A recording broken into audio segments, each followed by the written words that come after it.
distance to balance a spreadsheet. I gotta say, I have to push back on Mama D's entire strategy here. We know she's exhausted from playing whack-a-mole with app-based syndicates, but handing over the keys of her entire galaxy to a dictator who wants to peg the dollar to the morgue. It seems crazy. It does. Is she truly that naive, or does she just fundamentally misunderstand the nature of the entities she is inviting into her home? I mean, she even admits she's recording the whole meeting with special glasses just in case things go wrong.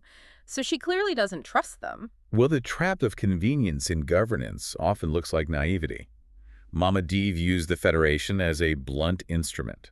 She just wants to crush the syndicates so she can return to the simpler life of bounty missions. She wants the easy way out. Right. She fundamentally misunderstands that to Bartho and Abriella, her system isn't a partner. It's a resource. Total security requires total data, and once Galaxia has that data, Mama D's authority is rendered completely obsolete. And Queen Abriella's underlying motive totally proves that. She's not there to fix the pink economy or, balance Mama D's books. She's using the Glover system as a hunting ground. She has much bigger targets. Huge targets. She wants to track down Gran. That's the decrepit deity who was separated from her counterpart, Gis. And more importantly, she wants to execute Methonia. Methonia, right? The ancient enemy, currently trapped inside a bottle on Jornus. Exactly. Galactia is using Mama D's desperate need for street-level policing as a Trojan horse to settle millennia-old mythological blood feuds. And enforcing that kind of surveillance state and facilitating a cosmic hunt for ancient deities, it requires technology and magic that operate on a completely different paradigm than anything the street-level smugglers possess. It's on another level entirely. Right. We have to look at the mechanics of power in this universe, starting with how data and knowledge are actually transmitted at the highest levels. Oh, the glasses. The technology that the character Paul creates is the perfect example of this. So Paul is a portal god, right? Yeah, descendant of Eli. Right. And he gives Mama D these black diamond-encrusted glasses to catch her husband, Snake, up on the holographic meeting with Galaxia. But the mechanism of these glasses is so visceral. Yeah, it's not like just watching a video. No. Snake puts them on, his vision goes completely black, and the wire frames of the glasses physically puncture the skin of his skull. It's real body horror stuff. It really is. They connect directly to his veins to download the data straight into his mind. Which forces us to ask, why does data transfer have to be so violently invasive? In our world, we talk about brain-computer interfaces like Neuralink as this seamless bridge. Right, a smooth integration. But Paul's technology suggests that in this universe, true, uncorrupted knowledge transfer requires a biological payload. Like it has to hurt to be real. Exactly. Bypassing screens and injecting data into the bloodstream ensures the memory cannot be altered, hacked, or denied. It basically turns information into a biological virus. Once you are infected with the data, it is permanently part of your physiology. That is so intense. And then you contrast that brutalist, invasive technology with the biological magic we see on the planet Darka. Oh, Apta's scene. Yes. Watching the shapeshifter Apta handle the confrontation with those three armed bodyguards, May, Lucas, and John, it completely recontextualizes what combat even means in this setting. Because the bodyguards show up to force her lover, Trevor, back to work. Right, and Apta doesn't use tech, and she certainly doesn't use guns. She meets them wearing just a simple blue robe, holding a glowing pitcher of tea. And she dismantles their reality, rather than fighting their physical bodies. Yeah, tell them about the shape-shifting. So she shapeshifts her face into Trevor's to mock them, establishing immediate psychological dominance. Then, she drops May and Lucas into a coma, simply through eye contact and touch. She just bypasses their kinetic armor entirely. Right, she's attacking the central nervous system directly. And when the last guard, John, tries to threaten her with his armor and his kinetic gun, her response is terrifyingly calm. She sprouts wings and horns, her skin glimmers. But for me, it's the weather manipulation that is so fascinating. Yeah, that part is so subtly creepy. It is. She clears this brooding dark storm into a sunny, cool breeze. And you think, why? Because fighting for your life in a sunny, peaceful meadow makes the violence feel completely surreal and horrific. She weaponizes the atmosphere to induce cognitive dissonance. Exactly. Then she breaks John's mind using hypnotic terror, convincing him that if he shoots her, the guilt will consume him for eternity. And it works so well that he literally hands her his weapon and flees.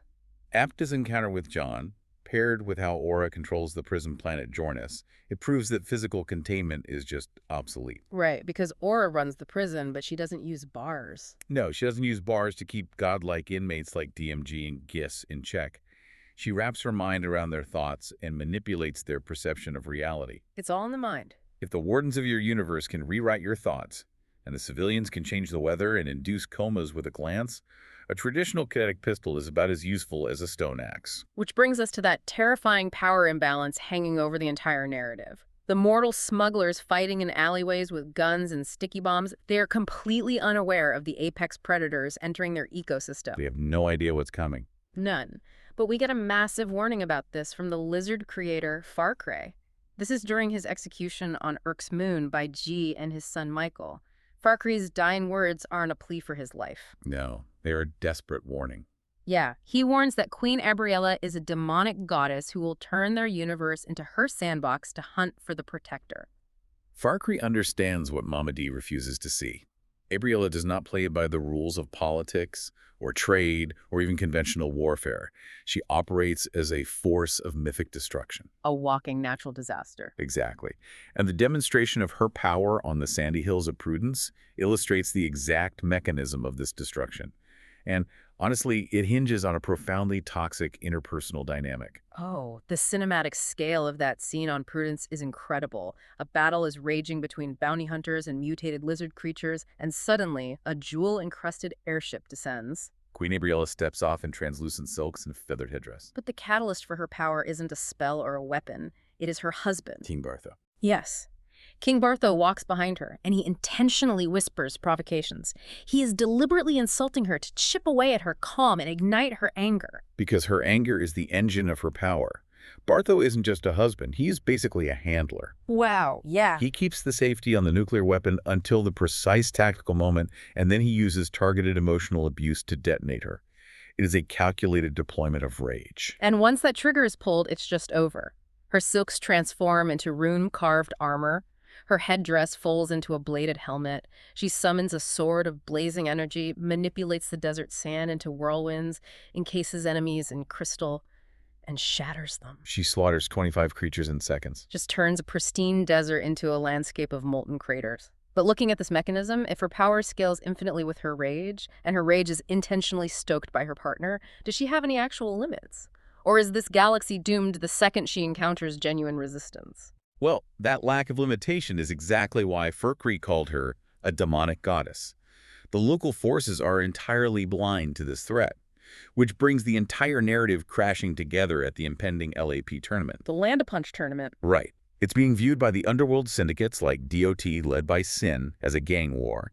Sin literally goes on G-SPAN, the galactic news network, claiming whoever wins this 3-round tournament rules the black market. The tragic irony there is just staggering. The syndicates think this is a turf war over the pink trade. Yeah. Mama D and the Federation are treating it as a honeypot to centralize and trap the outlaws. But Abriella is operating on a completely different axis. Entirely different. She plans to use the opening of the tournament to publicly execute Mathonia, The ancient enemy she demanded be released from the bottle on Jornus. The LAP tournament isn't a sporting event or a gang war. It is a deliberate, cosmic ritual sacrifice orchestrated by Abriella.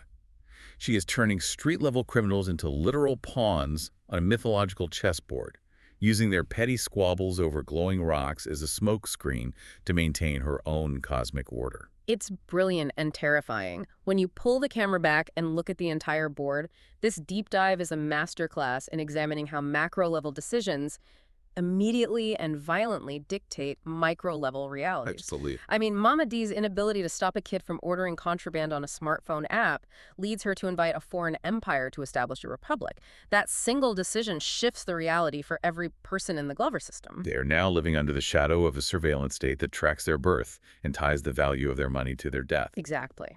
King Bartho's fundamental argument is that total surveillance and totalitarian control guarantee safety from the chaotic, violent syndicates. He promises order. But the events on Prudence reveal the terrifying cost of that order. Right. The entity imposing the law is a queen who turns sand into glass the moment her husband provokes her. So think about how your own data is tracked today. Your purchases, your locations, your app deliveries. Is mundane, everyday stuff. Right. Now scale that concept up to King Bartho's proposal. Imagine handing all of that localized data over to an immortal regime that views human life as a currency variable. It's a terrifying thought. It really is. If the perfect surveillance state is run by temperamental gods whose power is fueled by toxic rage, who protects you from the protectors? When the entity that enforces the law operates entirely above it, at what point does security just become a different flavor of annihilation? That is the ultimate paradox of authority. Yeah. The citizens of the Glover system traded the chaotic danger of the alleyway for the absolute certainty of the slaughterhouse. Something to keep in mind the next time you tap Confirm Order on your screen. Thanks for joining us, and we'll see you on the next Deep Dive.